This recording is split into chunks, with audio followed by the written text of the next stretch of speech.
Your Excellencies, distinguished delegates, fellow youth, Sabah al Khair. I am humbled to be standing before you this morning, not on my accord, but to represent the 226 million young people from all 46 least developed countries. You can all imagine what a huge task this is, and I can't afford to fumble. It is all the more daunting because young people have been genuinely and meaningfully engaged in this 5th LDC conference, and we're proud to be part of the Doha Program of Action process. Whilst we wish all of our colleagues could be able to participate in the conference, those of us that are here will carry their voice, and we're here to be part of the solution to the issues facing the LDCs. Our intention is to speak truth to power, but still find ways to work with the decision makers to make meaningful change. Distinguished guests, my name is Reekeditso Molapo. I am a social entrepreneur and an environmental activist, and for the past 28 years of my life, I've been living in a least developed country. This means that I have seen and lived through my fair share of the issues that the LDCs face. My dream is to experience a different reality in my lifetime. When the Doha Program of Action comes to an end, I'll be 36, a youth no more. When I look around me, I want to see real change, better chances, equal opportunities. The challenges facing my country and the other LDCs are well known, especially in this audience. Energy poverty, climate vulnerability, unemployment, conflict, the list could and does go on and on. However, I'm not here today to pinpoint how difficult the situation is, but instead to accentuate the courage and the audacity of the LDC youth. I want to speak not about adversity, but about our aspirations.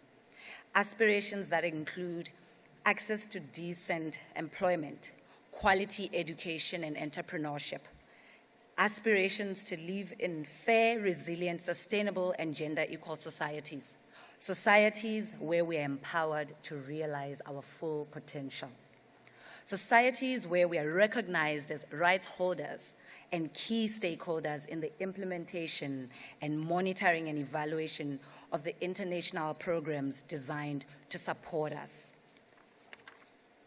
And lastly, societies that look forward to graduating from the sorry category of being the furthest behind in reaching our development goals. Young people from the LDCs are dynamic, bold, and innovative. We are also resilient. We have to be. Our ambition is impressive, and we have overcome a lot, and against all odds, we continue to drive positive change in our countries. We do not only talk about the problems we face, but we act on them too. We're rolling up our sleeves and we're busy in the work of solving all 17 Sustainable Development Goals. For example, Muriel Mpengegese from Burundi creates employment for vulnerable youth and supports livelihoods through her initiatives.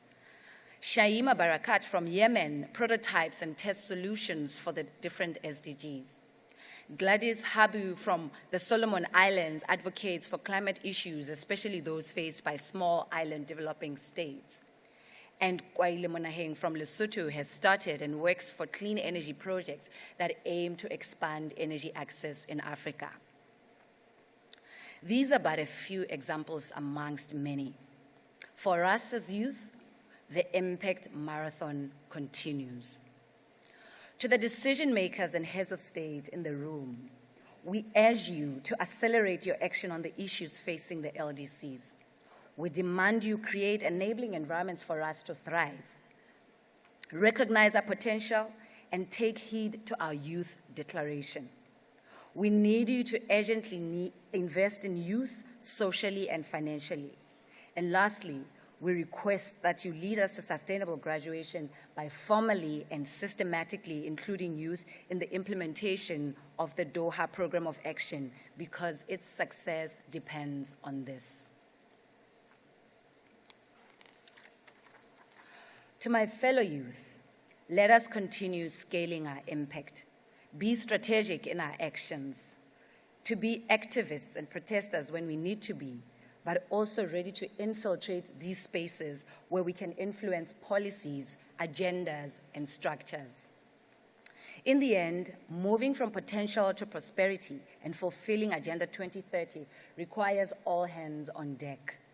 A partnership with the youth in the LDCs, a revision of old unsustainable systems, and a commitment by individuals, institutions, civil society, the private sector, and governments to reach this collective goal.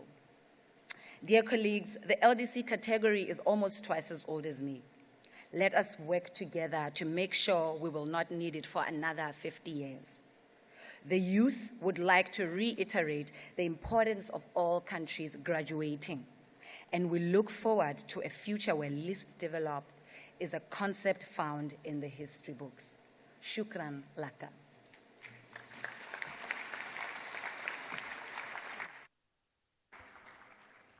Shukran.